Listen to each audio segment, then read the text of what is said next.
Hey, Dr. Josh Axe here, Doctor of Natural Medicine and founder of draxe.com. Hey, in this video, I'll talk about how to do a parasite cleanse using essential oils. And we know essential oils are a powerful form of plant-based medicine. They've been used for thousands of years, and you're gonna be surprised probably by a few essential oils and how effective they are at killing parasites. Now, I'd love to start off here once we jump into the first essential oil here. I do wanna mention this, that if you're gonna cleanse from a parasite, you also wanna change your environment internally with diet. Get rid of sugar, get rid of processed grains, and you want to start consuming a diet that's rich in bone broth or a small amount of organic meat, wild rice, but lots and lots of herbs and vegetables on a regular basis, fresh salads, veggie juices. So again, your diet should consist of lots of vegetables, herbs, berries, seeds like pumpkin seeds specifically, small amount of organic meat, and a little bit of sprouted grains like wild rice.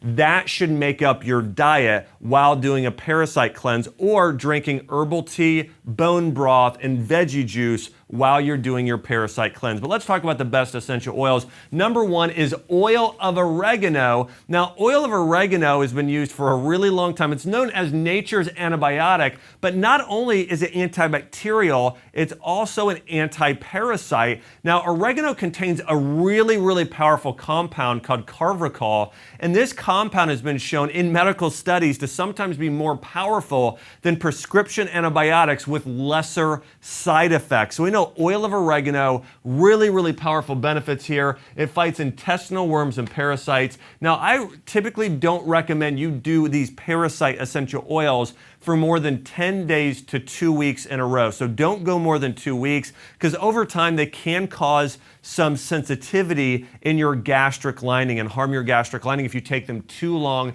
internally over time. And avoid using during pregnancy. Don't use with infants and small children. If you're going to use oregano topically, make sure to rub it on mixed with an essential, with a carrier oil like coconut oil. Number two oil here is cinnamon bark. Now, cinnamon bark inhibits growth of certain types of parasites along with yeast and bad bacteria. So you want to get rid of yeast, funguses, and different types of parasites. Well, cinnamon has properties of killing all of those. You can mix 1 to 2 drops in food of cinnamon bark for up to 2 weeks there as well. Safety concern, people with sensitive skin need to be careful, as well as those with internal use. Now, I get a lot of questions about, are essential oils safe to use internally? My answer is it really depends on a lot of factors. You know, if somebody has inflammatory bowel disease, if somebody has major leaky gut and gut sensitivities, then for the most part, they're better staying away from all of these essential oils I'm going to talk about. Now, people with severe, inflammatory bowel disease might do okay with essential oils like peppermint and lemon in small doses on a regular basis. But these oils, if somebody has major liver issues or gastrointestinal issues, they may not want to do any of these oils internally. But again, if you've got a really high quality brand that is certified organic, farmed well, and is labeled as for supplemental use, then doing small amounts internally has been used in lots and lots of medical research. In fact, peppermint oil has over 1,000 medical citations, some of them with internal use. All right, number 3 here is tea tree oil. Tea tree oil is not one I recommend to use internally, but instead topically. And this fights external Demodex mites, most common human skin parasite. So again, this is really good for skin parasites specifically. And mites can also trigger issues like rosacea. You'll mix about 5 drops of tea tree oil with 1 teaspoon is what I typically recommend. You could do up to a tablespoon of something like a coconut oil. And again, external use only. Don't use this one internally. Now, fennel oil is really unique, especially for its hormonal benefits there as well and balancing out estrogen levels. But this really stimulates your digestive juices and helps create a better pH in your body and sometimes in your stomach. This also can help eradicate parasites, and you can do about 1 to 2 drops internally twice daily by adding it to water, a capsule, or into food of some sort. Not intended for long-term internal use. Again, maximum somebody should do these oils internally is 2 weeks time. Also, do not use during pregnancy and avoid if you are prone to seizures. Next essential oil here is hyssop. Now, hyssop was actually referenced in the Bible, and this is an essential oil with very, very powerful antiseptic properties, but specifically has anti-parasitic benefits. It fights tapeworms, hookworms, and flukes, and you can add 2 drops to an herbal tea for up to 2 weeks straight if you're doing a parasite cleanse. Avoid during pregnancy, and also never exceed 30 drops of the oil over the course of in a day, and that kind of goes without saying. You don't want to overdo and do too many drops at a time. The next oil here is clove. Now, clove might just be the most powerful essential oil in the world at killing parasites.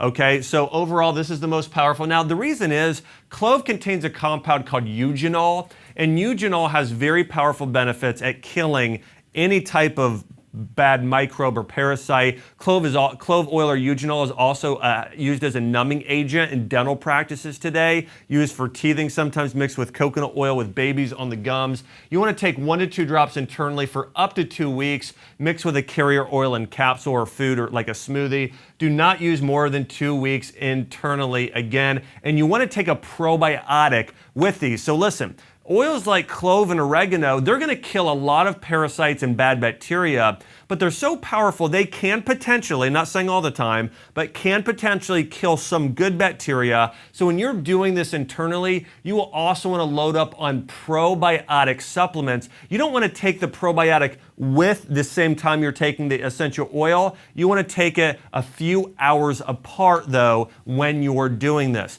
Now, thyme essential oil, thyme contains a compound called thymol. Certain ones actually contain certain compounds that are found in oregano like carvacol, but thymol is what you're going to find in thyme.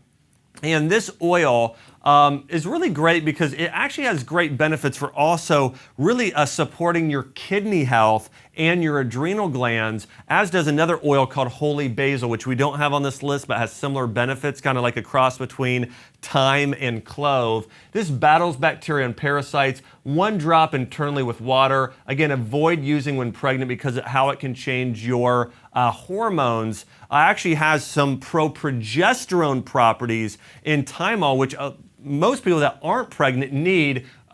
Many people need higher levels of progesterone, especially young women and young men for that matter. And also, again, if you've got blood pressure issues or epilepsy, you want to stay away from thyme oil internally. Now, myrrh oil is probably one of the top 5 essential oils I use most often. I love this essential oil, and it is very bitter in nature. And things that are very bitter, like myrrh, they cause the liver to release bile and cause your liver to detoxify, helping your body release any stored parasites in certain areas of your body. So again, this is a natural treatment for parasites, 1 to 2 drops internally for up to 2 weeks. Again, with myrrh essential oil, do not take when pregnant, as I mentioned with pretty much all these other essential oils, because of its ability to change hormones. Now listen, I want to say this, some of these essential oils, when you're pregnant, you just don't want to do anything that's going to alter your hormones. And so again, myrrh oil, very healthy for hormones of people that aren't pregnant. And in fact, it was actually used by Cleopatra. It's referenced in the Bible for beauty treatments. I mean, myrrh is one of the most prestigious, well-known, most used oils in the world today, and maybe one of the top 5 most beneficial for a number of conditions. But again, you don't want to do it when pregnant, and you don't want to use it more than 2 weeks in a row because these oils are so powerful. Remember, they are powerful forms of plant-based medicine, still medicine, okay? Not as many side effects as we're talking about, or side effects you're talking about as conventional medicine, but they are still very powerful. So remember these top 8 essential oils for treating parasites or doing a parasite cleanse: oregano, cinnamon bark, tea tree oil, fennel, hyssop, clove, thyme, and myrrh have many benefits. And remember, use these oils, but don't stick on the same old diet. If you are going to do this diet, you want to make sure as well you're consuming a diet that's rich in vegetables, berries, organic wild meats, pumpkin seeds. You may not know this, but pumpkin seeds contain compounds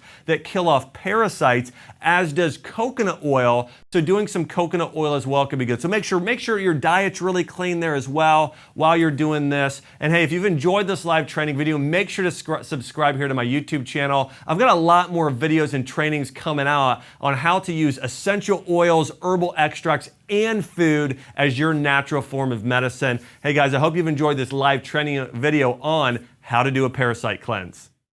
Hi, Dr. Axe here. I want to say thanks so much for checking out this YouTube video, and also don't forget to subscribe if you want to get more great content on things like herbs, essential oils, natural remedies, and how to use food as medicine. Also, check out more of our content on my YouTube channel. Thanks for watching.